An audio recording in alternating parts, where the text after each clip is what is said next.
Okay, it's a little after 1, so we'll go ahead and get started. Welcome, everybody. Welcome to CEASD's weekly online meetings. It's a great way to network and share information.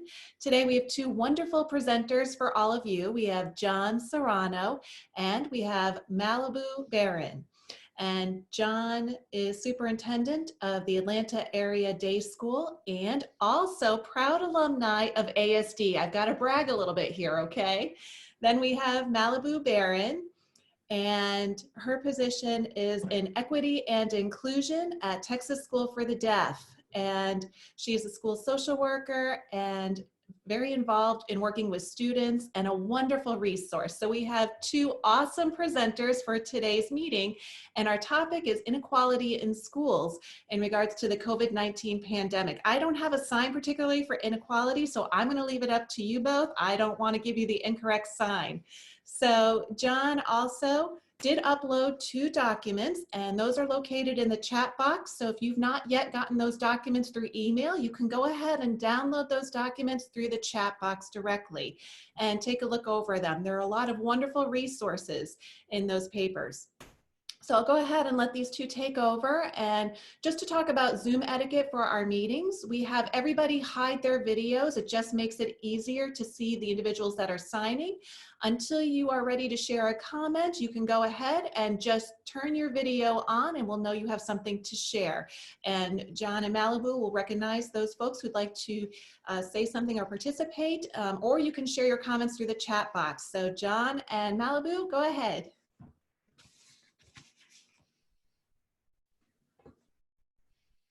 Okay. Yeah, I guess you can go ahead and start. So first of all, I'd like to thank everybody for participating today. I don't know if you've had an opportunity yet to look at the docs we've just uploaded. Some were able to get that on an email last Friday, and some are still joining in. I see the screens moving around. But I really want to thank you all for participating today. It's a brave thing to do. I know it's an uncomfortable topic when we talk about inequality, especially in a time of crisis such as we're facing now. And so I'm so appreciative that you're willing to move forward and have this dialogue. So Malibu and I had set some questions and some norms for our discussion today. We wanted everybody to feel very comfortable, to feel this is a safe space, to feel this is a brave space. And I'll let Malibu talk a little bit about the norms. Sure. So I'm really excited to be a part of this. John and I got involved in quite a lengthy conversation in discussing our thoughts, our feelings, what we've been doing for our individual schools, and wanting to see what others are doing at their own campuses, and discussing inequality. Really, there's no sign, as Jeff had mentioned, so we'll be probably fingers filling that for now. But the important thing to know is that this can be a brave space, not only functioning here in Zoom, but just functioning within your team meeting, your board meetings, or whatever meetings it is you may have. And that's an important norm to set. Everyone in the room should be felt to be more brave, not only safe.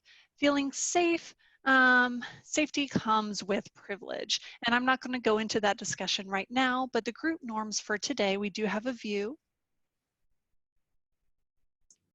Let me just get those here. Sorry, I interned previously back in 2013. I believe John was director of instruction at that time. And so every year, one thing that really took me a long time, and I think will stay with me moving forward, about being open-minded and open-hearted. We can't really grow, we can't thrive, we can't really be receptive in all manners without being open-hearted and open-minded. Whether it be a new idea or something you've never tried before, really today's Zoom meeting is about being interactive, see what's happening amongst ourselves and at other schools. Maybe there's some dissimilarities or similarities, so being open-minded, open-hearted. And also the experience of discomfort and respecting that discomfort. It really helps us grow further. And so if we become uncomfortable, then if we don't become uncomfortable, then growth can't happen. So being comfortable with discomfort. And then also accepting that there's no checklist or no necessary solutions we can offer. It's not a puzzle we can solve today.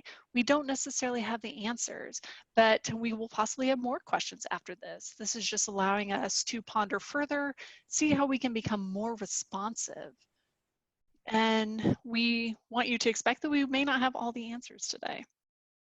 And if you're wondering, if you're uncertain, go ahead and ask those hard questions. Today we have a difficult situation we're facing, and we deserve the opportunity to ask those hard questions. And that's why we want to work together collaboratively. And so really those are the 4 norms, or group norms, I should say. If you're uncertain, you can also open the files that were previously shared in the chat and look through that over the next 2 hours, okay? Turn back to you, John. Thank you so much, Malibu. Also, in terms of structure, the first part of our meeting, we're going to go through introductions, review the norms, and now we're going to move on to a 45-minute segment to talk about what current challenges do we face for our students, for their families, for staff, community members. We'll discuss that, and then we'll move on to another 45-minute segment to discuss various solutions and ideas, how we can Strategies. respond. Yes. And then we'll have wrap up. Now, as Malibu shared, we may not have all the answers today, but we hope that this discussion will give you food for thought and have some important takeaways so that you're ready to roll up your sleeves and get to work. Mm-hmm. And I think before we get rolling, I think we should also explain some terminology that perhaps is unfamiliar to some of our participants today. Maybe not everyone received this document, so I think it'd be nice if maybe we could add some explanation so whenever we sign it, people are familiar with what it is we're talking about. So for example, equality. Typically it's signed like this, equality. It means everyone's receiving the same resource, the same bucket of knowledge. It's all the same across the board. Whereas equity, that's where things, we've seen the greatest impact with COVID-19. And that's not just with this situation, but it's even more apparent now. It's more obvious. We're seeing, oh, inequality and inequities are happening, whether it be within the school system. And so equity is referred to fairness, and it can be different packages, so to speak, based on an individual needs. It's not based on a standard practice package, for lack of a better word, and it really changes to meet the individual's needs, whether it be family, students, staff, school needs. And then intersectionality, it's usually signed like this, and that's really based on a person's identity. So multiracial identity, being heterosexual, being deaf, it's impossible for me to separate that out. I will always be a woman, always be a person of color, but how it functions together as a whole and where those cross sections lie. And so my experience of oppression is completely different from a person who is maybe deaf, female, but from a different racial background or systemic oppression. You'll see that within students, their own experiences, talking about blindness, deafness, person of color, skin tone, physical barriers, challenges, autism, ADHD, or other challenges individuals may have. And so we will be talking about inequity within that perspective. About deaf students as a whole, we have many different deaf students, and within that deaf community, there's intersectionality within that, within your programs. And so I think those are the 3 real important terms in which we want you to know as we move forward with our conversation. Great, thank you. So I'd like to take this opportunity to talk about who's here and see if there's anybody who's brave enough to just share their name and just a brief background about your school demographics, your students, your families, your staff. If we could go around, if anybody's feeling brave enough. Hi, I'm brave enough. Hi, everyone. Good to see you all. Good to see everybody here in this meeting. My name is Peter Bailey. I'm the superintendent of PSD, Pennsylvania School for the Deaf in Philadelphia. And we have a high majority of people of color within our program, about 74%. And then we have a large percentage of staff who are also people of color. And so I saw Malibu's presentation previously at the National Black Deaf Association meeting. And I really saw the much needed information that we need to apply to our workplace. I'm excited to work with Malibu. I'm so glad you're being a part of this today. Looking forward to seeing more from you. Thank you. Anybody else? Hello. Hi, I'm Toni Mcclatchy. I'm superintendent of Rochester School for the Deaf in the beautiful state of New York. And today it's 90 degrees, there's no snow. I gotta say 90 degrees and no snow. I gotta clarify that for everybody. So our school is actually very interesting. The school itself is 75% Caucasian, 25% person of color, or students of color, SOC. For staff, well, for the teachers, we have one person of color, unfortunately. For our residential staff and our caretakers, we have more people of color, but it's not a great reflection of our population and the perception's not great with that. So now our board finally has a Black deaf individual on our board. And so we have that one individual. And really, is that enough for us to have representation, accurate representation of that group? No. So I'm working very hard to bring in more people that can offer diverse perspectives. And we do work closely with NTID, RIT. We have the Ebony Club, we have the Asian American community there. We also have Latino community members, and we're able to collaborate, and they provide cultural sensitivity workshops with our staff, our students. And so we're able to have that partnership, and I have to rely on outside sources to support our students. We have the LGBT community also, not just people of color, but also LGBTQ community. So those are all the things that are happening here at Rochester. It was so good to see you all. Thank you, thank you. Thank you. Hello.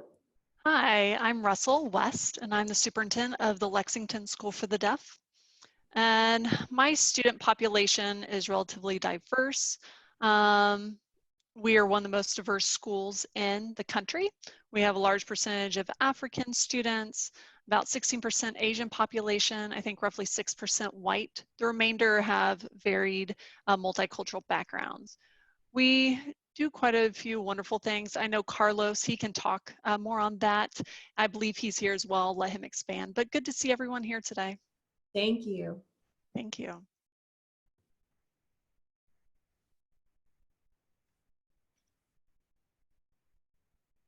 Okay, so Jason. Hi, our superintendent's not here, so I'm here. We're one of 7 directors for our school at TSD, or for Tennessee School for the Deaf. So we have the Western, I'm sorry, I'm having a hard time to see. Lee, can you take it? Hold on, for me, it's freezing a little bit. Go ahead. Go ahead. So when you look at the state of Tennessee, the way it's spread out, the western side has a larger population of people of color, whereas the eastern side has more Caucasian population. So in Knoxville, where we're housed, the students come from across the state, and we have a pretty good mixture, about half and half. Whereas the staff, for the most part, I believe we maybe have 1 or 2 staff who are people of color, but you're definitely seeing a disparity there in the numbers with staff. Okay, thank you. Nice to see you, Jason. Hi, I'm Jeff Braven, superintendent at the American School for the Deaf. We have 74% people of color at our school at ASD, and it fluctuates from year to year, but that's the average. And that's for students. In terms of staff, for our teaching staff, I've got to be honest with you, we have a very small number for people of color, but our residential staff is very diverse. We have deans and management that are very diverse, and we have good numbers for people of color. For school administration, it's a struggle. We've worked very hard to try to find that and diversify that.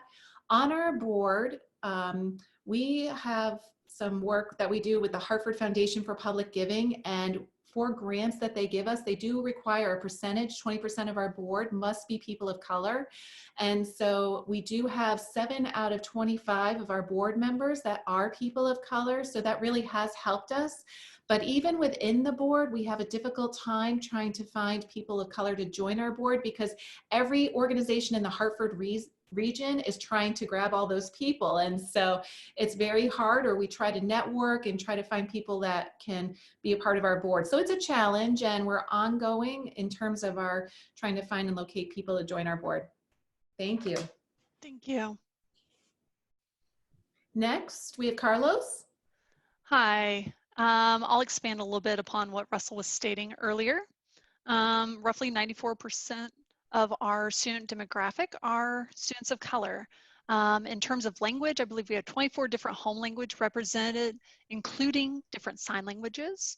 Our staff, that's definitely a question mark. I would actually have to look at those figures, but the majority of our educators, meaning teachers, speech language therapists, and OTPT, quite a few of them are hearing. We have a smaller percentage of deaf staff members. Most of them are teachers' aides or dormitory staff. We do face quite a few students with poverty level, and so we do have students from varied backgrounds. Lexington, our school is based in the Queens area, and the Queens borough is the most diverse borough of all. So I think that about captures our student population at Lexington. Thank you. Thank you, Carlos. Next we have Kim. I saw Kim, her video came up. Hi everybody, I'm Kim Kaus and I'm Director of Instruction at Indiana School for the Deaf. We have 40% of our students are people of color. And in terms of our teaching staff, I have to say it's not a reflective of our student population. We have a handful, I would say less than 5 are teachers who are people of color. We have assistants in residential life, student life, but again, it's a 60-40 split, and so it's not reflective of our student population. So we have a large number of low-income families in Indianapolis and rural families, so that also doesn't necessarily reflect our student population. We work very close with Lauren Sims at Gallaudet University. We tried to set up a diversity team a couple years ago, and that really helped our staff to open up and talk about how we can meet the needs of our student, because so many of our staff are Caucasian and students of color, they may feel uncomfortable. So we worked with Lauren over the past 2 years to improve that, but it takes time and patience to work through these issues. So thank you. Hi, Jason. Hi, how are you? I'm doing great. I'm Jason. I'm from the Ohio School for the Deaf. We have about 160 students total, K through 12. And interestingly enough, I would say we have probably maybe 75 to even 85% white students. We actually have a low percentage of students of color. Most of our students who are students of color are from the Cleveland area. We're relatively far from some of the other areas. And then in Columbus, I know they have their own program and they do heavy recruitment there in their area.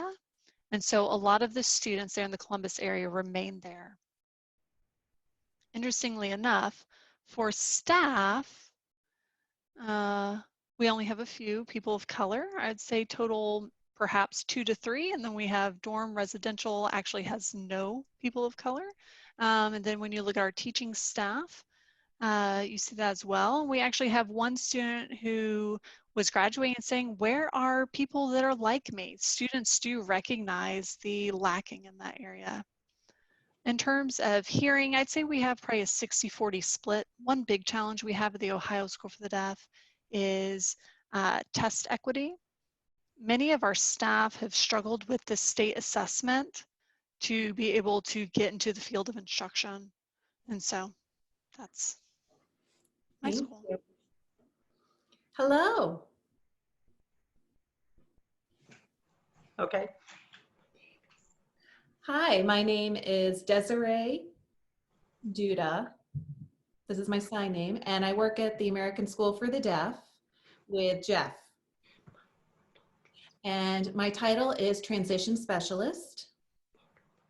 And I'm part of a 5-member academic hub group, and we help supervise and manage the academic programs. And I also manage the transition services for our entire school. So right now I'm finishing up my 092.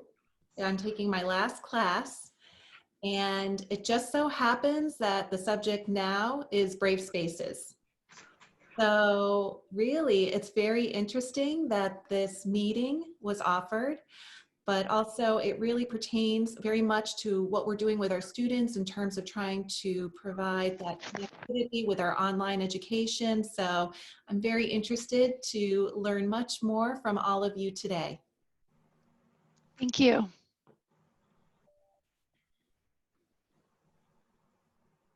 Are there any more? Oh, hello, Claire. Hi, Claire. Hi, John. Hi, Nice. Malibu. Okay. I'm Claire Bugan from Texas School for the Deaf, the other TSD. So our program is very similar to Indiana in terms of percentages. I'd say we have roughly 44% of our student population is Caucasian, and about 55% are students of color. In terms of staff, it is not reflective of our student demographics. Right now, we have 23% of our staff are persons of color. So we definitely see that about half the numbers compared to our student population, which is a big issue. And our school is very, very fortunate to have a large number of deaf role models. And so you can ask John, if you count the hearing people on campus, you probably could. That's probably the better way to calculate our numbers. And we need to improve our equity and diversity programming. And that's actually why we hired Malibu. All right. Thank you so much, Claire. Thank you. Okay. Oh, next, hello. Hi, Peggy. Hi, everybody. My name is Peggy Belt, and I'm from the Missouri School for the Deaf, and I'm the communications coordinator. And I'm also a graduate. I'm in a graduate program, and I'll be getting my master's degree in interpreting studies and also communication equity, which is great. So this topic is very near and dear to my heart, very important. And my school, I'm not sure about percentages and numbers for students of color, but I have a sense that's about 40 to 50% are students of color. And in terms of academic staff, I would say we have one person of color. And for RA staff, residential staff, we have approximately 25% or so. But I feel that this topic of equity is absolutely vital, and we need to focus more on this at our school. Thank you for sharing. Thank you. Great. So I think we've covered everybody. Thank you all for sharing. And it's so great because we see some of the similarities we share. And one common theme I see here is your passion and your commitment, even though this is a difficult conversation. And I'm so appreciative of that. So the next question we'd like to discuss are, what challenges have you seen in light of the current COVID outbreak?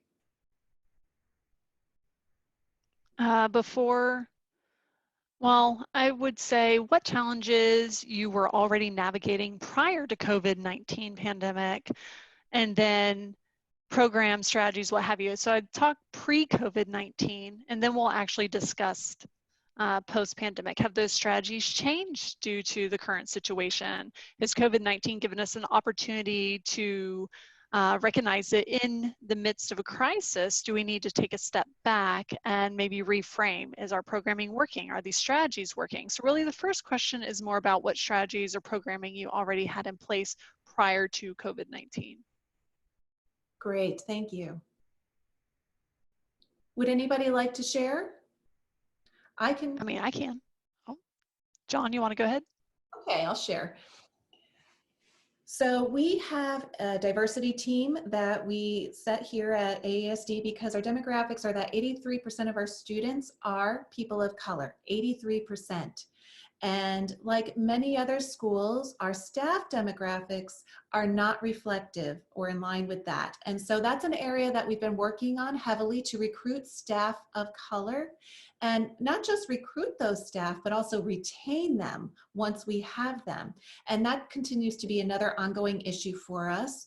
We have set up different approaches such as professional development opportunities and trainings, assessment, instructional materials, and we're starting to analyze all of that. And are we culturally responsive to the students, to their homes, their values, their beliefs, and is it in line with what we are doing? So that's something that we're working on addressing for professional development and also instructional materials as well. I know for those of us at TSD, we've been practicing MTSS, which is a big thing that we've been working on. That's multi-tiered system of support. And that's an opportunity for us to study school systems, how in which they function, the way in which we use data and use data-driven decision-making. This year has been more about looking at all of this as a whole and figuring out when families come to TSD prior to going into classes, whether it be early childhood or elementary, middle school, high school, the Access program, which is our 18+ program, and after school programming, dormitory living, and how does TSD function in 24/7 environment? And so we've been looking at that. And so we've been using that to look more of our climate functioning as a whole. And so we've had a big focus on MTSS, data-driven decision-making, and we've been focusing heavily on SEL, social emotional learning. And we know now that more than ever, especially even after COVID-19, the amount of trauma, the social emotional learning, that's going to have a huge impact on learning, and having a separate discussion about trauma and language deprivation, but also talking about their learning. And really we have to look at how those merge into one another. And so looking at all of our different program strategies this year, we've had a focus on that. Peter, did you want to chime in?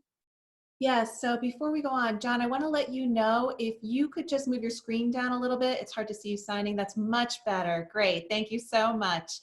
Now, in regards to your question, this topic, we had already discussed this well before the onset of the pandemic. We have the Director of Students Affairs. We have Melissa Dreckhawk, who I know is on today, and she was already involved, and we were discussing this for quite some time before the pandemic. And I think leading up to the pandemic, we had gone to these conferences, we were preparing for this, and then here's the pandemic. And I have to say it's a blessing. Not necessarily that the pandemic is a great thing, but it forced us to really take a step back and see what we truly need. And so we've already started developing job descriptions that we'll be posting.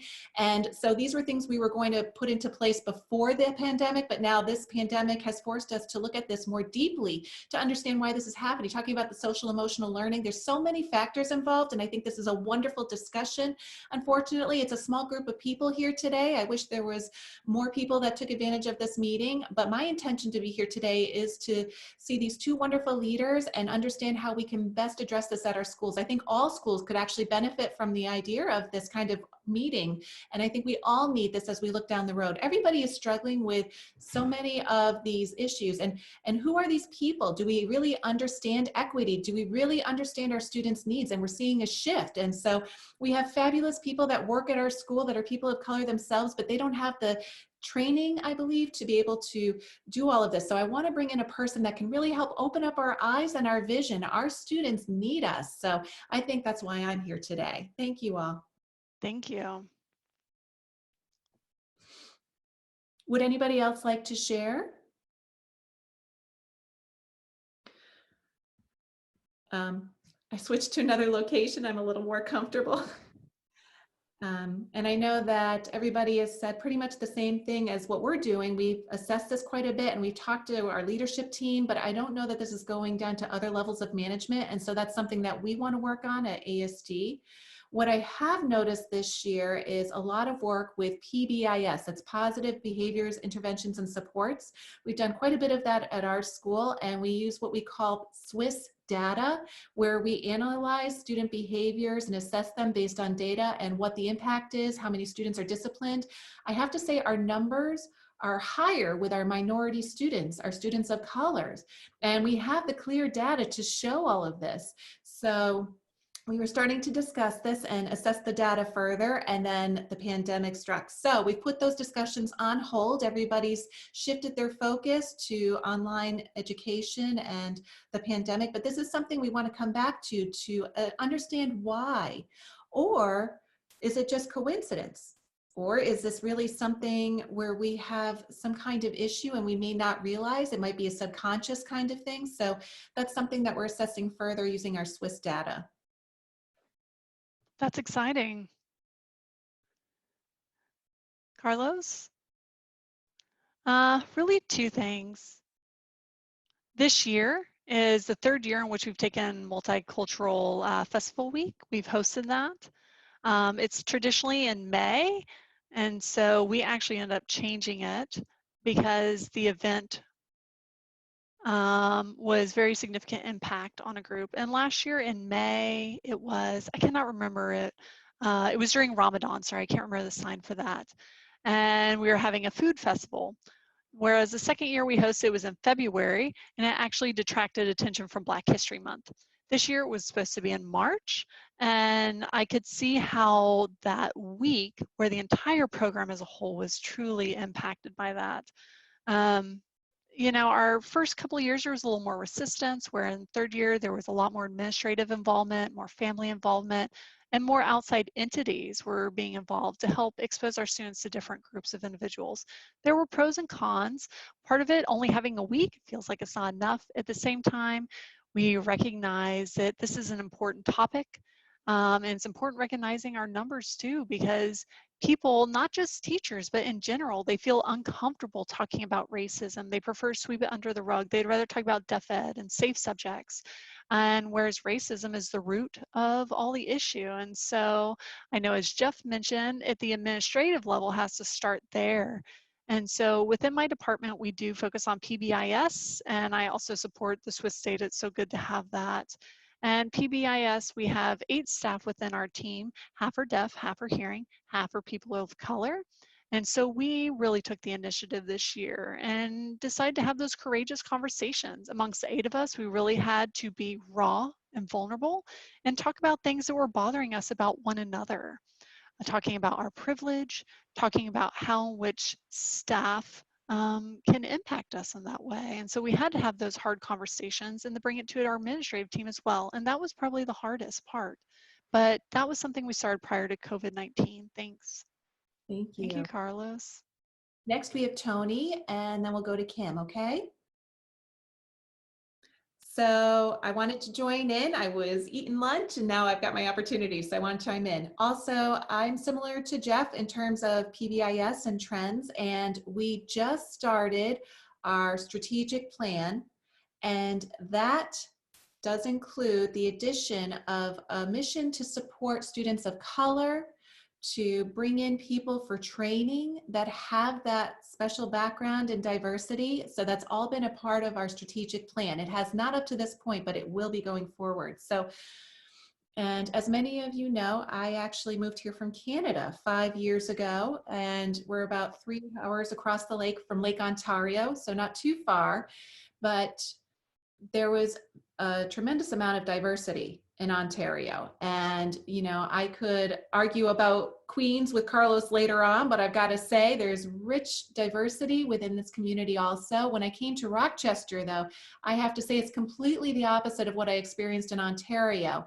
And that really led me to look at this further, because we have such a large amount of staff that are white and also that are hearing. So in terms of deaf staff, it's minimal, and there's a process. I know it's challenging with New York certifications, and there's various issues behind that. So I noticed that, within the past 5 years, we've become very reactive. That's our approach. So as things surface, we're reacting to them. So for example, we have one transgender student who just recently went through this change from female to male. And we were very supportive of that. And I had experienced that previously in my time in Canada. But what I saw was my staff were very unsure of what to do. Parents, community, and even the residential staff were really not sure. And it was a lot of reaction rather than being proactive. And I really felt for that student that they had to go through all of that kind of experience. And so we realized we need to get ahead of this and be proactive, because it's a very important part of the process to be able to be proactive and to keep focused on what the student needs to be able to thrive and be successful. So these are issues that have been in the field of deaf education for many years. And at the same time, I'm also dealing with the diversity and trying to deal with communication issues as well. Whether we've got the SIMComming or the ASL, it's a huge mix. And so this is a multi-layered issue. And I have to say, 130 students altogether, this has been very challenging for me. I think for some of the smaller schools with limited staff to be able to manage these programs, it's different compared to a larger school that has much more staff available to them. So I've raised this as a priority by including this in our strategic plan, by also incorporating the community, because we have an extremely diverse community, and being able to have them be part of this has helped us. So I have to let you know, we're just not there yet. And it's little steps, little pieces at a time. But really, do the students see this? I don't think so. I mean, do we really understand this? Not fully, and not enough. And I don't think it'll ever be enough. It just won't. It never will be enough. We have to do so much more. So all of this feedback and discussion will be a tremendous help as I prioritize and look forward for a clearer vision for our school to be able to support our students and their diverse needs. So that's where we're at. And then COVID came up and everything's been put on pause. That famous New York word, everything's put on pause for now. So thank you for sharing. Thank you. Next we have Kim. I just wanted to briefly mention, and talking about a diversity team that we had set up last year.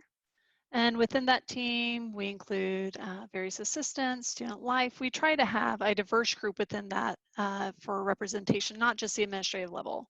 And we meet on a monthly basis. And then Lorene Sims has also been a part of it. She offers articles and reading materials. She has actually flown in or participated via video conferencing in the past. This past spring, we were supposed to start our meetings within the departments and do small clusters. So we would have 1 or 2 members from the diversity team go be part of it and begin those tough conversations and unpacking in our discussions. Unfortunately, with the coronavirus, we had to put all of that on hold. But it's been so fascinating to see the diversity team, and the students are ready. They're the ones who are really ready to go. They're the staff who seem uncertain. So I think that this work is really going to help.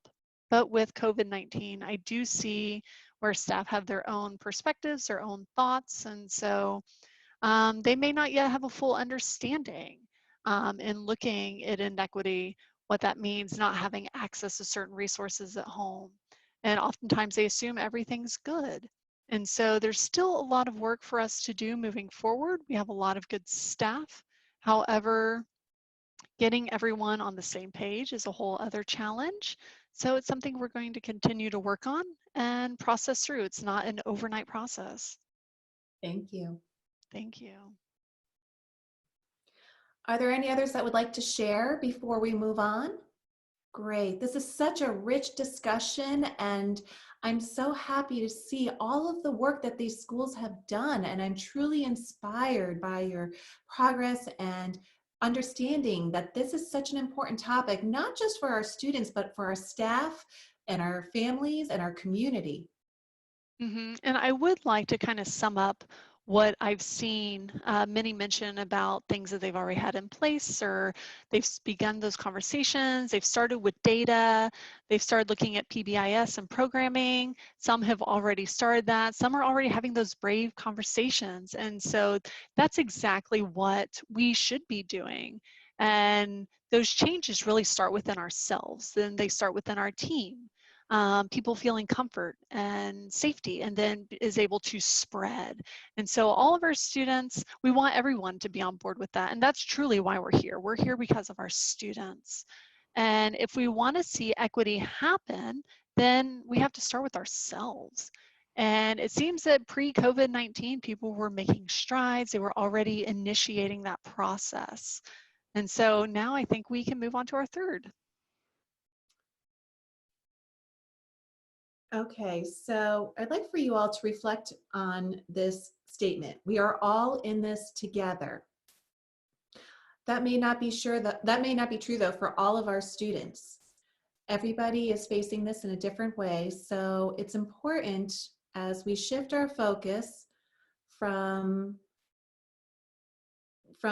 thinking about this to contemplating and understanding and compassion. So I wanted to go ahead and start this message. I know Kim just shared, and with the onset of the COVID, it's making people really take a step back and think about this and the challenges that we're facing, and how important it is for us to reach out to our students, to their families, to make sure that they are okay. We have some teachers that are of the mindset where they've got to be in compliance, they've got to follow the rules, work has to be handed in on time. And over again, I try to redirect and reframe this for our teachers. And some students may want to get involved, but some may not be able to. A lot of them have struggles at home that we may be unaware of. There could be sick family members. Their family could have lost their job. There may be Wi-Fi or technical issues, food, housing. There are so many complex issues that we may not be aware of. And so the issue of compliance has to be put to the wayside. And so we've got to reach out. And so I try to reemphasize this with my staff. And I have to say, it took some time to help them shift this mindset. And it wasn't easy, but this is also stressful on our teachers and staff because they have their own stressors at home. Many of them have children or partners, and some of them have lost their jobs or they're under different kinds of pressure. And so we've got to keep that in mind. Mm-hmm. I would like to add, I think, we all feel like COVID-19, the first thing that people started to say whenever schools were closing or businesses were closing, grocery stores had their limitations, bread was missing, toilet paper was gone from the aisles. Everything I was seeing over and over was we're all in this together, and it just didn't feel right. I remember there was discussion about, oh, at 7 a.m. if it opens, I can go together. But when you think about single parents or someone who's lost their job or have multiple children, perhaps they don't have transportation access. And by the time they arrive, they're unable to get basic needs like toilet paper. And so even their most basic needs aren't being met. So that phrase, we're all in this together, is not true for many. There are some people that feel this experience is not new. This is a very common experience they've had on a daily basis. And so their boat that they're in, so to speak, looks different. Some people are in a sailboat, some people are in a steam engine, and they're able to move right along without even realizing what boats they may be passing along the wayside. It comes with privilege, it comes with systematic oppression, it talks about it comes to public health, it comes to outbreaks, food insecurity, and basic needs. So by saying we're all in this together, it's not true for many. And so in thinking about that, we're not in this together, but then there's also some teachers and want to make sure they're all doing the right job and doing the right things, ensuring that they're on the right page. But oftentimes there's things we don't know. There's more questions we have than ever. Teachers are having a sense of anxiety, not sure what to do with this. And they want to do things for our students. They know they're language deprived. They know they're isolated. And so frustration levels are elevated, stress is elevated, worries and concerns, a lot of unknowns regarding the fall and reopening. And so our schools are not 100% healthy at this time. We're just not. But how do we manage that with compassion? Hello. Hi, so I just want to mention one thing that I thought was very interesting to me is that there's a lot of emails and phone calls with parents as we're going through this. So for example, a lot of students, they need to come over and pick up their end of the year items from the dorms and different things from their lockers. So this needs to be done at the end of the year. And there are some staff that are trying to help parents realize that you actually are in all of this together. And so we're trying to be flexible about this. So for example, with homework, like you had mentioned, we have a lot of teachers, who don't realize that our students are language deprived, but at the same time, they're going through the grieving process. And so there are parents that, we're trying to be flexible with. And so it's very powerful, a powerful message when we're able to work with our families. Sometimes we forget about the human aspect and how much parents really actually do need, and that message is so important, just to say we are okay. And so I've noticed that a lot of our staff, we have several students with parents that have passed away, or somebody in their family passed away, and the pain of that is really hard to fathom. So really important to that be on that personal level. Thank you. I think that what you mentioned about families, I immediately think, John, about your presentation last year and talking about family engagement. And I think with this, compassion is a big piece of it, about reaching out to our families, supporting our families, being there with them. They're there with our students right now. We have to have those connections. But what does our relationship with families, what will that look like after this? I'm sure we will be talking about positive strategies next, but immediately that's what came to mind was your previous presentation. Yes, and I'd actually like to share a story about something that happened just recently. It was within the first few weeks of the pandemic. We had closed our school, and at the high school level, we had set up some grading guidelines. And so we were able to give some more flexibility with that. And one high school student's older sibling reached out to me and said, "I am so sorry. Could you waive this from my brother, because they weren't able to hand in their work, because I, as his sister, got COVID, and so did his mom. And so he had to live in a separate housing environment, because once mom became sick, they moved him. And so the older sister was trying to take care of all her younger siblings. And so right away I responded, and I said, at first, I said, I'm so sorry. And I said, please don't worry about any of his assignments or his work. The most important thing is for you to take care of yourselves and not worry about school or consequences or any of that, just to stay healthy. And so I realized how critical it is to be compassionate during these times, and that we don't know so many of the things that are happening at home. It just took this one family member to open up and share their experience with me for me to become more compassionate. Okay, does anybody have anything else to share? If not, I'll turn it over to Malibu. That's me. Okay.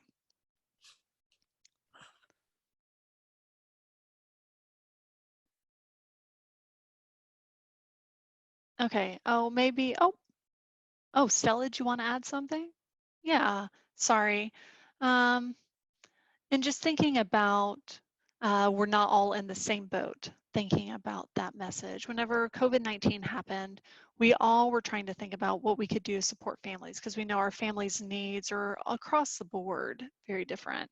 And so we had our teachers' assistants who were providing sign language classes. We were trying to figure out what to do with them. So all of them were set up. I think we have about 40 families who've been receiving sign language classes. And so after that started, families started asking, hey, can we continue this? And we realized, wow, there's such a need, because when school's over, they're going to continue to need that support. And so now we find ourselves in the position, how do we continue this work that we have started? And then thinking about Zoom meetings, it hasn't been doable for many of us. Thinking about where we live, or thinking about things that students may see in our home or their homes, vice versa. And so understanding what that means for the teachers and for the students, but recognizing the challenge that's inherent to that. One of the things that we've really worked on, we've been so fortunate. Prior to this, we had something called conscious discipline. We signed like this: conscious discipline, from the mind to the heart, in that approach. And so that is more of a philosophy to do self-reflection about how in which we manage our students. Sometimes we can become more punitive. And so we have to look at, why do we feel that way? Oftentimes it starts with us. And so being considerate of how in which we work with families, and how in which we may feel our own uncertainty or discord there. And so recognizing that, it's forced us to do a lot more self-reflection. And so now it's become very evident and very true.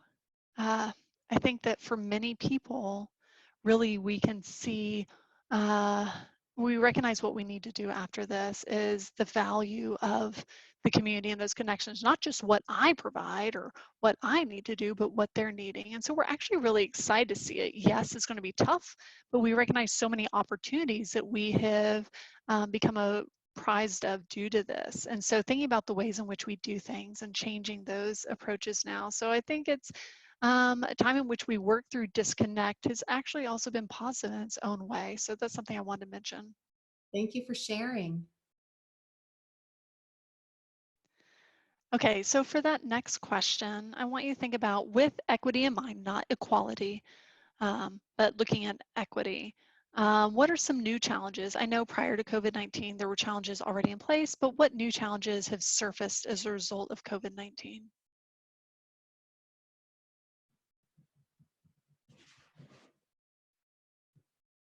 So grades. And teachers really wanting to assign them and the school wanting to set clear expectations, you know, and our students are at home. And, you know, in terms of being equitable, you know, the students have devices and we made sure they were ready to go. And then when we opened our school buildings for families to come back, some of the families may not want to come back. So, you know, we're at the center of the COVID crisis. A lot of them are not really willing to come back. The Lexington school is not near public transportation, which can be an issue for many families. And we were waiting for a director of education or Department of Education for the public school for them allowing devices into the Lexington school because we are a private school.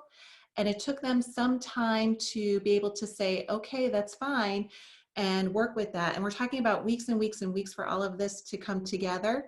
And Wi-Fi issues, you know, not all of our families have Wi-Fi, and that was an issue. So some companies were willing to give some Wi-Fi, and sometimes we would get things put into place and then they would say you have to pay your bill first, and it was quite chaotic, I have to say.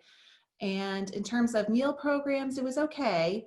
You know, they were able to provide school locally, but really these other issues have been tremendously difficult for us to work through the resources and the training for the use of this, like Google Classroom and the learning systems, all of this. So. It's so very true. Now for Carlos, he made many good points. You keep moving around rooms. Yeah, I keep moving. I can't sit in one place. I can't sit still. If you know me, you know I like to move. I never sit still. So in terms of our school, it's a little bit different. We've got two separate programs. We have the PACES program and we have our core program. Our PACES program is located on campus and we still have students. We have 33 students currently on our campus. So we went to the online platform and we realized our residential staff was not familiar with that. We just assumed they would know how to move forward with this. And it was really difficult at first. And they're saying, oh, we've got to support our students this way. Before we just would supervise the students, but now we're supporting them academically. So there was a lot of training and transition time that we had to incorporate. And that was something new for us. And in terms of Wi-Fi issues, yes, you know, we were purchasing hotspots to be able to give out for those who didn't have any Wi-Fi access. We realized, you know, that they may live in a place where they don't have that. Some families were willing to share the Wi-Fi access. So we had different kinds of coordination. We had to do a lot more of that, logistically speaking, than we ever had to do before. In terms of meals, so we are not a public school, and so we had students that were going without. They weren't able to get their meals. And so what we did was we sent gift cards to various grocery stores home to the families. But some families shared that they were afraid to even go out to the grocery stores. And what that meant was we made arrangements by calling their local grocery stores to have food delivered to the families' homes. And so we used our own administrative assistants to make that work and keep them all busy. So those are the kinds of things that we quickly had to put into place. And we learned something new every day, I have to say, and we have figured out different ways to adapt. So those are just a few things that I can think of for right now. Hi. Okay. Can I use an interpreter, please? Sure. It'll be clearer. Okay.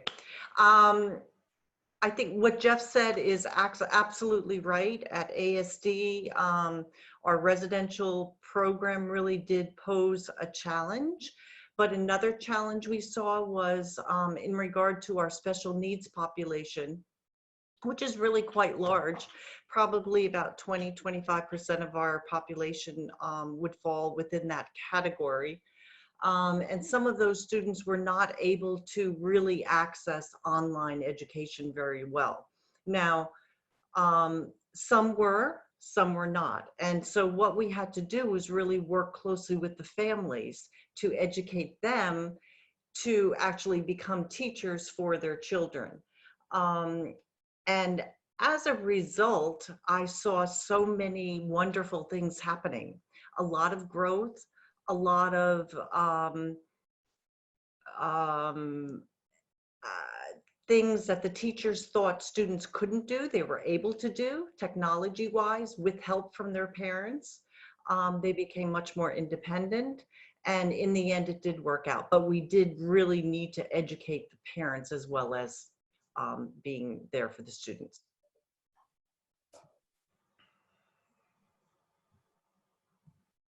Thank you. Great. Any others that would like to share? I do want to share one other new challenge that we see that has surfaced. We have, as mentioned, we have a large number of students that are students of color, and many of them are from Spanish-speaking families. So we do have one full-time Spanish liaison, and that individual reaches out to the families and makes the arrangements for the translation. And so I've noticed that since our school is closed, I've heavily relied on that individual, and it's a bit overwhelming for them.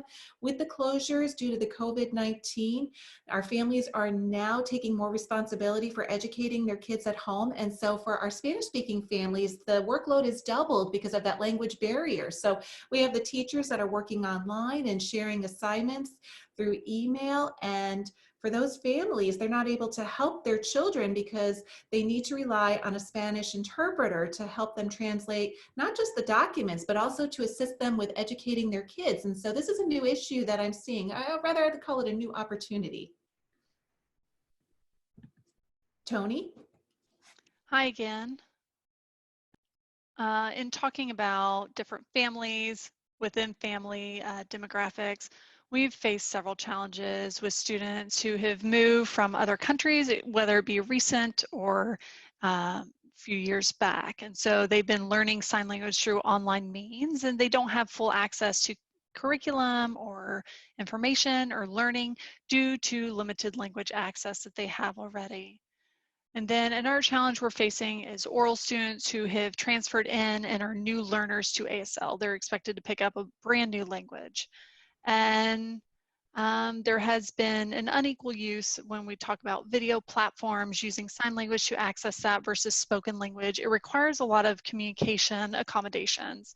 And just using a single platform to accommodate all of our students is almost impossible. So teachers are having to be flexible. And we're also having to look at our student groupings. We do have some who prefer to use more spoken language and supporting them.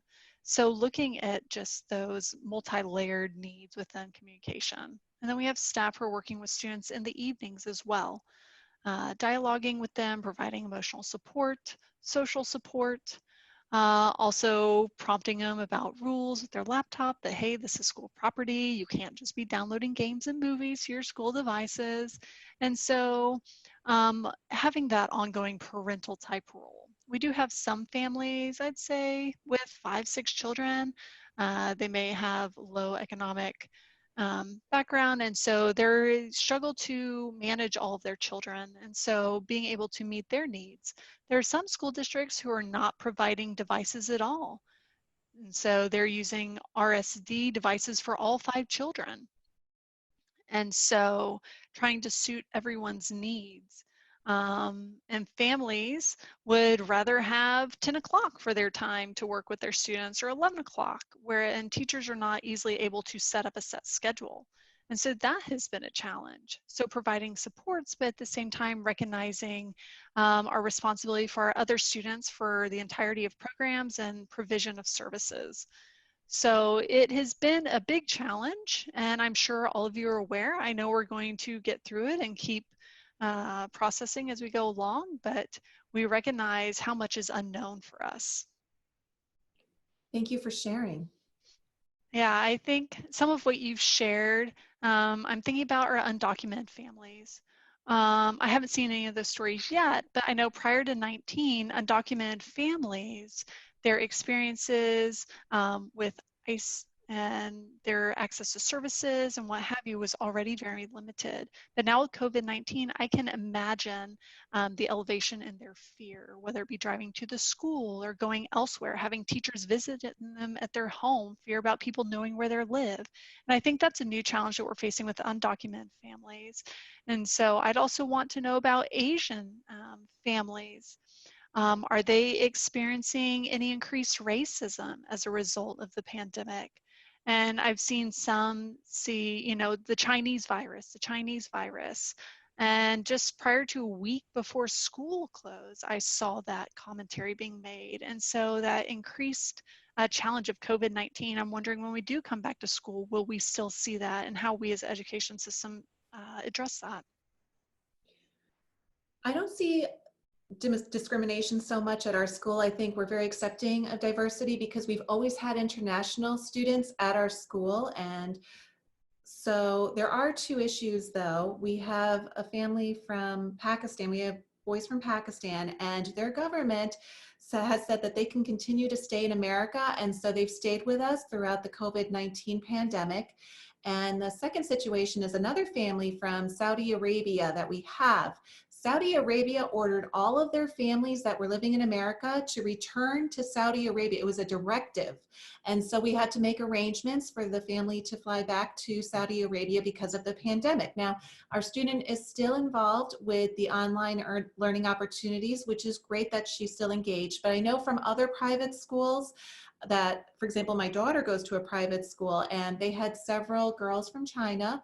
And once the school closed, they said, all students go home, you're out. And so we actually took some girls in and we brought them over to JFK, and actually it was 3 of them that were able to get on a flight, but one was not able to because they had to have a flight to Russia, and that Russian flight was not accepting any Chinese nationals. And that was at the very beginning of the pandemic. And so that student was able to finally find a flight from London to Denmark and then on to China. So when that student finally got to China, then they had to quarantine for 14 days alone in a hotel room before being able to reconnect with their families. So I can't imagine that kind of stress with that experience. So very interesting.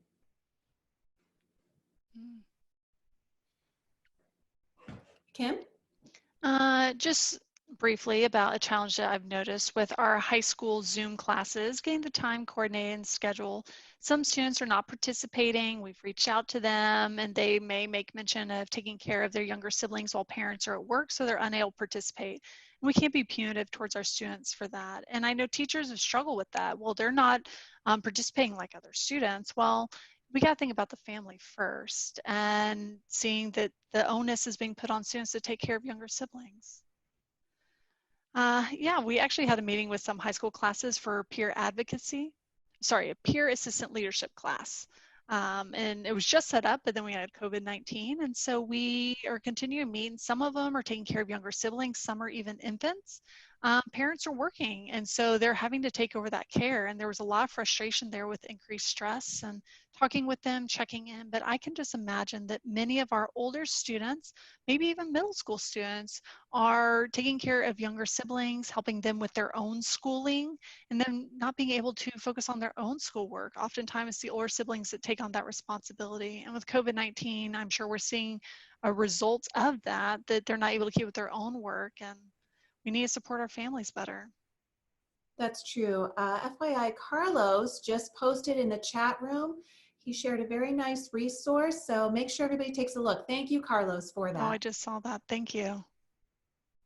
Okay, are there any more challenges anybody would like to share before we move on? If we're ready to move on, we're going to talk about challenges and what we've seen. With the current pandemic, we know that we have to accept that this has become our new norm. And so we have to focus on self-care, also taking care of students and our school staff.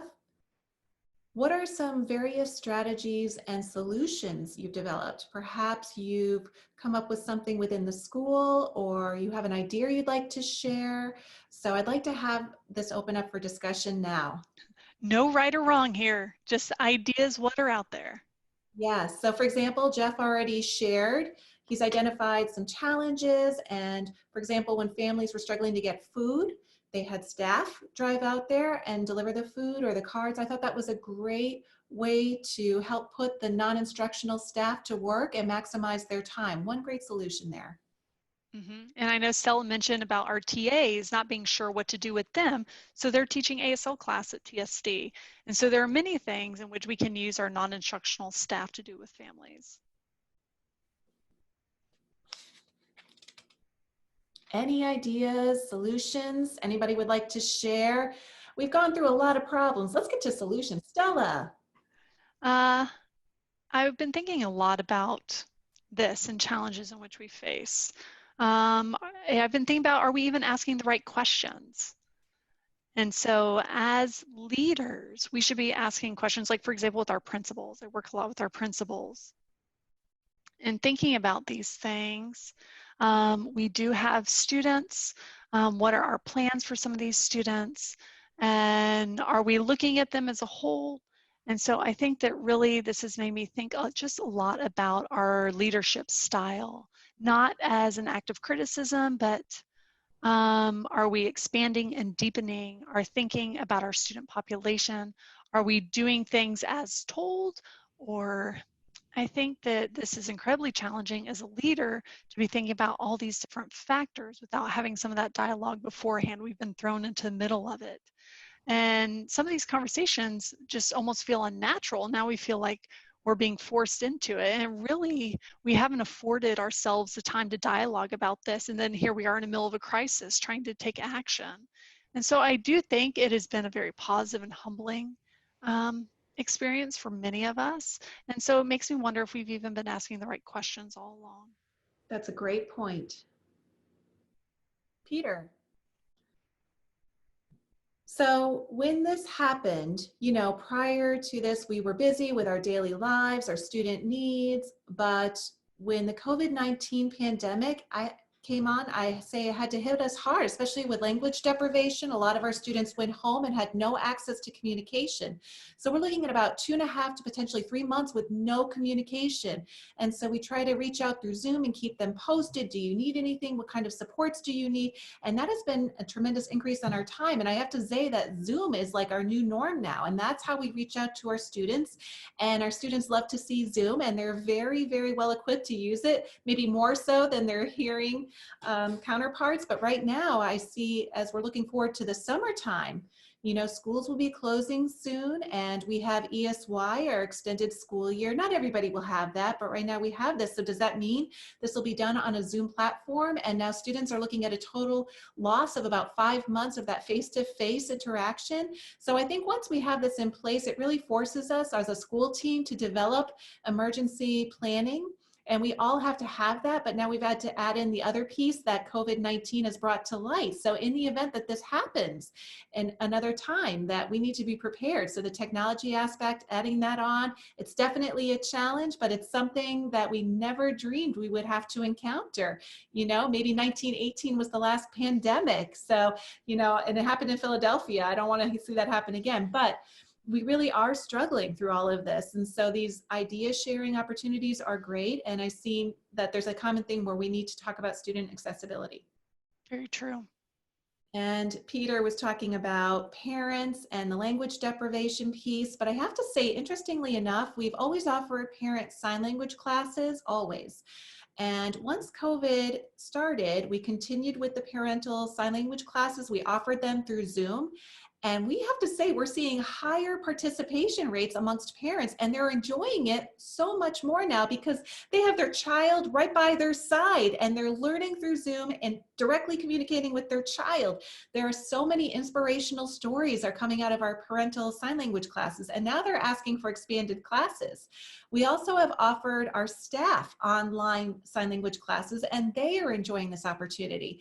Earlier this morning, I had a staff meeting, and I said, you know, once this COVID-19 pandemic is over, we're going to continue with the online classes at their request, you know, because now people don't have to worry about conflicting with their work hours. They're able to take these classes at home at their leisure. And so that's something that we're going to put more thought into, and perhaps maybe offer this, some partially online and some on campus, but we feel like we're better able to reach out to our families. So many of our families are not able to get all the way out to our school. So now they're able to access these classes for sign language online with their children by their side. And it's such a bonus, because sometimes they'll say, look, my child is signing something a little different than what you're showing me on the screen, because sometimes one sign may have several different ways of signing it. So we have found this extremely beneficial that they're able to get that access right there.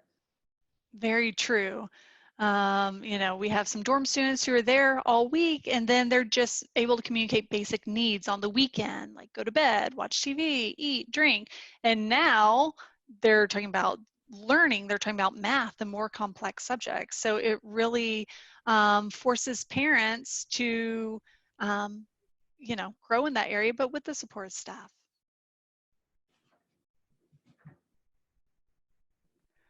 I wanted to follow up on Stella's comment about the challenge of leadership.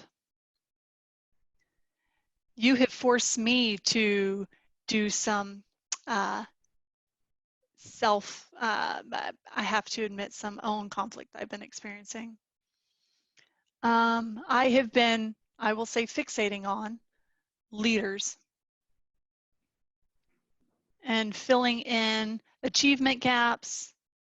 What am I going to do? How are we going to help kids? How are we going to help them catch up? How are we going to get these high school kids that are close to graduation completed before they're all gone? I'm thinking about all these gaps and testing, and I've been just perseverating on that. And so I think there's a half of me who feels one way, half of me who feels another way, and I'm realizing, forget it. I want kids to be back. I just want to be able to hug them. I want to be able to hug them. I want to tell them that it's going to be okay, that we still care about you, that you still belong here. And so myself as a leader, I've really struggled with maintaining that balance. And it's even worse for me with reopening on top of that, more so than even the closure. So I think I need therapy. Claire, thank you so much for sharing that. And you are not alone. Many of us are very much in the same boat. Well, not in the same boat exactly. We're all in different boats, but similar experiences, similar struggles as school leaders. I myself am facing that. So, you know, now as I look back, our school closed, was done last Thursday. That was the end of our school year. So as I look back, I was thinking about what things we felt we did very well, what kind of things we felt we should have done differently. Even myself as a school leader, I always find myself thinking, I wish I had done this or that, but I think it's good to keep it in the back of our mind. As we look forward to the reopening of our schools, applying those lessons learned. And I think what Malibu shared and Stella shared, these are new opportunities, you're right. And I think it's very interesting. You know, we have our normal day-to-day kind of operations, and we think about the way we do things on a daily basis and our routines. But with the COVID, I find myself now more willing to let go of things. And I'm looking at different items and saying, is this really that important to me, or can I let it go? And I'm finding that I'm able to be more fluid and flexible for the sake of our students and families. And it's kind of an aha moment for me, I have to say. And I think that some of our teachers have had a long time struggle with technology, not unwillingness to learn something new. Oh, online classes, it's not for me. I prefer the traditional model of instruction, where COVID-19, you see them being much more accepting of taking on technology. It was eye-opening for many of our staff to realize, oh, online instruction is a possibility if students are unable to show up, or there's a family crisis, or for whatever reason they cannot come to school, that is something that could be made available, and it's something that we can implement. I know the law, there was no, it wouldn't be possible. And so I think also too, looking at our incident reporting, we always look at our incident reports, consequences, student behavior, and focusing on that. And now with that stress aside, that's off of the plate. We're not focusing so much on incident reporting. Now we're focusing on connections, because connection is oftentimes the answer for resiliency. When you take trauma and you take resiliency, there's a relationship between that. And relationship is key to healing from that. And as Claire mentioned, getting students back, just being able to hug them, telling them we're happy you're here. What we went through was an awful experience. So happy you're all here. And so I think that will actually resolve some of that trauma that our students have experienced during COVID-19. We can't just put it by the wayside and go straight back to business as usual. We're actually going to see bigger problems and more conflict as we get back into school. And so it's important to not neglect that, but be compassionate in our approach. Peter? Malibu, I think you all actually, everybody has said it, even Claire mentioned it. I think I have to say, I feel like, you know, I don't want to make this as a metaphor, but I really feel like being the head of school is like we're the center of the hurricane, or we're the eye of COVID-19, because our decisions are, you know, we're getting our input from everywhere, from the board, from the community. Typically, I've got teams in place to help make decisions. It's just like, now the school is closed. What are you going to do? Now we're going to look at reopening the school. How are you going to do this? And so life has changed. Our focus have changed. And I'm sure all of you superintendents and head of schools feel the same, because we feel this increased responsibility now more than ever. Mm-hmm. And Carlos? I wanted to respond to your question about what it has worked, or well, thinking about what my department said. We actually set up a form called Request for Assistance. And that particular form has been shared with all, to teachers, really, so academic concerns, attendance concerns, or other needs. And so they're able to go through that checklist and submit that. So we're also able to say, hey, has this concern prior to COVID-19 was already in existence? Is this new, or is this ongoing? And so our administrators and child services also allow us to make reports to show that these concerns were there pre-COVID-19. So we can address whether it's educational neglect or other types of neglect, and what students are requiring more intervention, whether that be with us or outside agencies. And so that form has actually really helped us with data collection, because we do have classroom teachers, yes, but we also have service providers, we have supervisors, we have dormitory staff. And so who is in charge of taking care of this?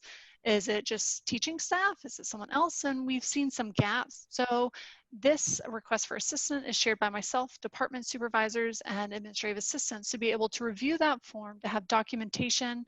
It requires a phone number or other contact methods. So that way we can figure out what has worked, what isn't working, how can we be responsive. And it also allows us to look at liability. And something that Claire had mentioned in talking about that feeling of being, of disconcertedness, of wanting to take care. But so I know last week I had a teacher contact me. They were crying because one of their students was incredibly upset about, why am I going to class when I have other classmates who are not attending? And my department has become,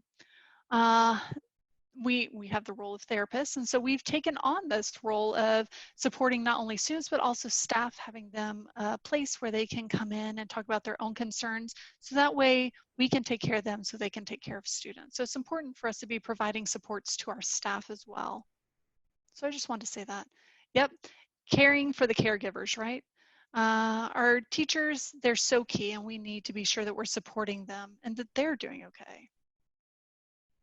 Thank you.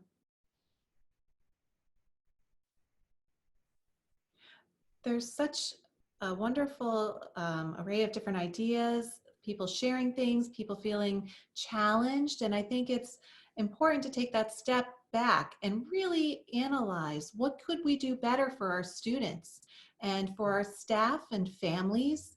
I think that feeling, that burden is tremendous. We want to make sure everybody's needs are met, not just our students, but our families too. One of the areas I'm thinking about as school has come to a close is sending out a family survey, talking about just a very general survey. Did you have a good experience or not? As the summer starts, what do you need from us? Just to get that data and kind of get a sense of how people are feeling, you know? And so we want to collect that information, and that will guide the decisions we make as we look forward. All right, next. I'm trying to find, it looks like, oh, it looks like we might be at our last question. Yeah, we're at the last one. Well, it's soon to be 1:30. Well, Texas time, I should say. Okay, so oppression is all connected. You know, my oppression as a deaf person versus oppression of a person of color, that's different. Actually, no, all oppression is connected. So now how it's involving our Black, Brown, and Indigenous communities because of the serious disparity in healthcare. That's been out in the news, there's awareness there, so we need to be looking at our demographics and recognizing our families are seriously impacted, not just basic needs, but also looking at health and well-being and the impacts at a systematic level and the way COVID-19 has affected our education system as a result. And it's not just with devices, laptop and Wi-Fi, it's beyond that. It's not just about connecting with school, it is beyond that. So how can we be more inclusive leaders in this time of crisis and after everyone returns? So I'd be curious about this question. This question has really made me think about a webinar I had attended. And the most frequently repeated message is compassion. That's what it all comes down to. How am I creating a positive climate? How am I creating a positive space, a brave space? How am I creating that as a leader within that space? And how does that permeate to other departments, other programs, to the classroom, to homes, our families, the dormitory? And so it starts with me as an inclusive leader. And now here we are in the midst of a crisis, and it's okay to make mistakes. We will make mistakes. It will be some trial and error. It will be some uncertainty. There will be more questions than we may have answers to. And it sometimes requires us just, I don't like the sign vulnerable, the sign weak, but being vulnerable and offering that up and recognizing we don't know, to be at their level and say, I get you, I'm here, I support you. And that creates an opportunity to connect even further. And we can't go back to the status quo as we were before. And so how can we become more inclusive through our leadership styles? And so I think this is more of just an open discussion, perhaps opportunity to be vulnerable, perhaps to be more brave.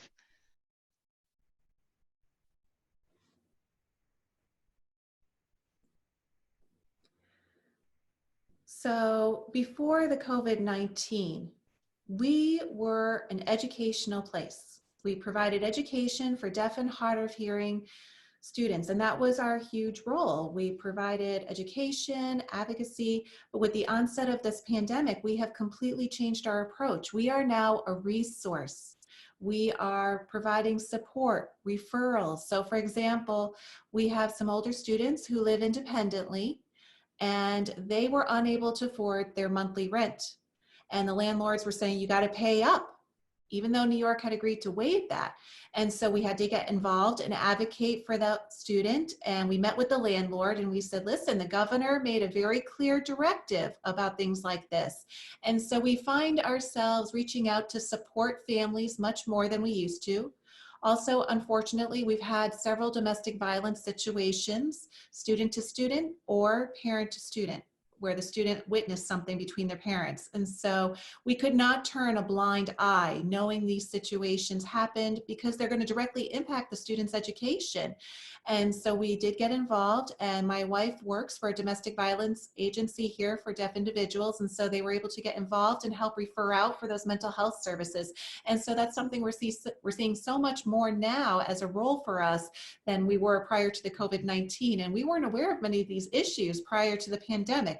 We know so much more about this now afterwards. And so this has really changed our perspective, seeing that we're now much more there for support, both financial, legal, and emotional. It's a wide array of services that have really changed our mindset, and we're providing so much more. I used to think, you know, we would hand out an iPad, a laptop, make sure our kids had Wi-Fi, and we good to go.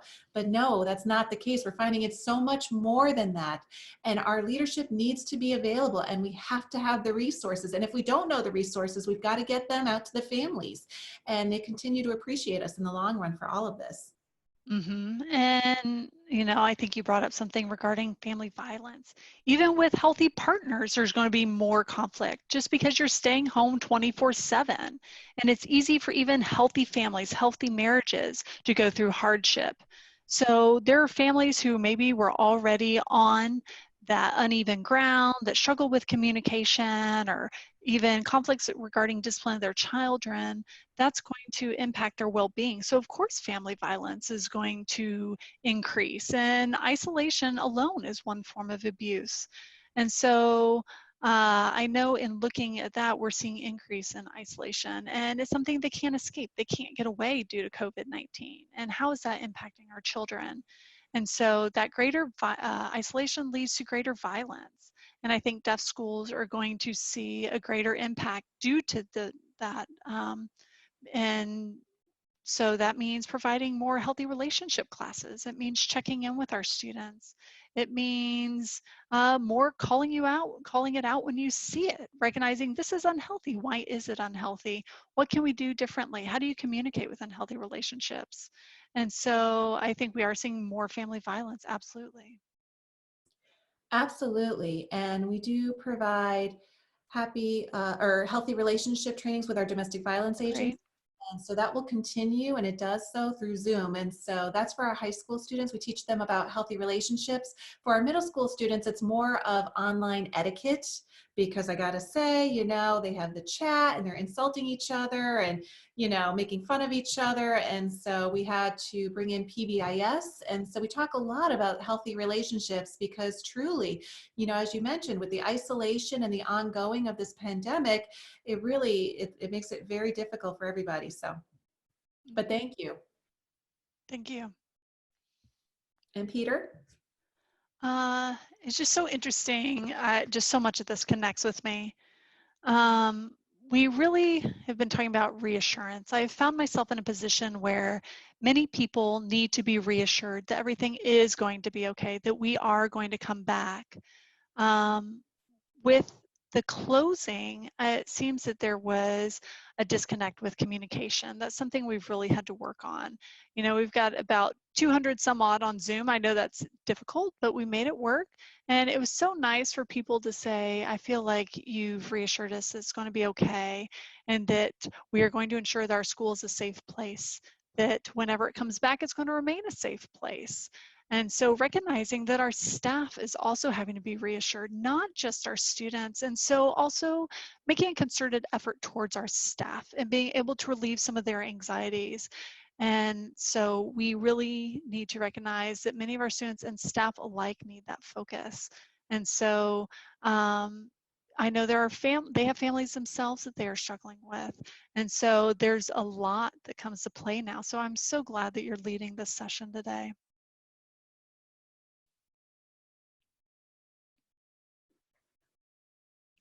I wanted to mention a little bit, and just thinking a lot about inequity.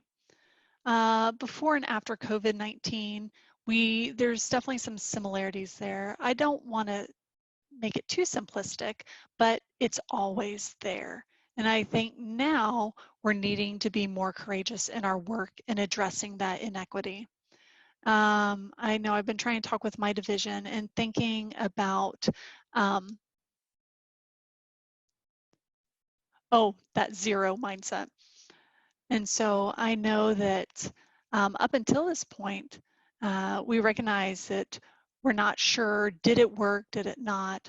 And so there's some things in which we're having to do new demands on us that leaders are going to have to look at how we get there. And it can be very equitable if we choose to do it that way. We can get there, but we have to be equitable in that. We need to look at our scheduling and how in which we work our families. When we come back to school, that first 6 weeks or 9 weeks, where should our focus be? Should it really be focused on closing the gaps and forcing that down our students' throat, or should it be rebuilding relationships? Should it be having those natural conversations? And I think we're so quick to plan, to want to fix things and put on Band-Aids without conversations. And so this is a really good time for those conversations. And to Stella's point, we have to make sure we're asking the right questions. Yes. Mm-hmm. Yeah, thank you both for leading this conversation today. Thank you. Are there any further comments or thoughts? Okay, so it's 2:30. We know this can go until 3, but there's a lot to think about. This was a very rich discussion, and I very much enjoyed as each of you shared your challenges, your ideas, your own self-reflection. And to go back to that willingness to have the difficult conversations, to think about school needs, especially at this time of crisis. And, you know, as a school leader, I've done a lot of reflection. I'm at home and I've got 3 kids and it's busy, but I try to find that time to sit and think, what have I done that's worked? What do I need to improve upon? And I'm already thinking ahead as we look towards the fall. But this has really forced me, as it has for all of you, to think outside of the box. And so, you know, think about our students, and, you know, for our students from the Spanish speaking families, make sure that they have access, people of color, all of them. Mm-hmm. And while I'm thinking about what we've done thus far, we've been very silo-based and functioning independent of one another. And I think this gives us an opportunity to step back and look at it as a whole. I know the TSD campus is still moving along. The campus is there. Some people are still going in, doing maintenance or sanitation, but our staff are not there. And so how are we looking at our students as we approach returning? What is that going to look like? What is the culture of the school going to look like? Do we need to make changes in microcultures? Having those conversations, really sitting down and having those discussions about, hey, that was hard. And recognizing that this is day by day rather than this is what must happen. This is the goal that we have to meet, but more of stepping back, looking at basic needs, as Stella mentioned, looking at relationships, connecting with our students. How do we connect with our staff, and how do we become more compassionate in that? And I think everyone, this has been a new experience. We have no book for this. I've been reading several texts, and it says that in time of crisis, trust is oftentimes high. And that's not the point during crisis.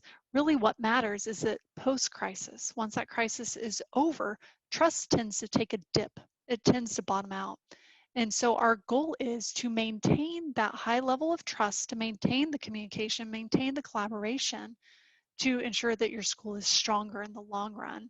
And it is going to be difficult coming back to school and coming back to reopening, but we have to continue that discussion. So trust is high right now. And so that's my food for thought.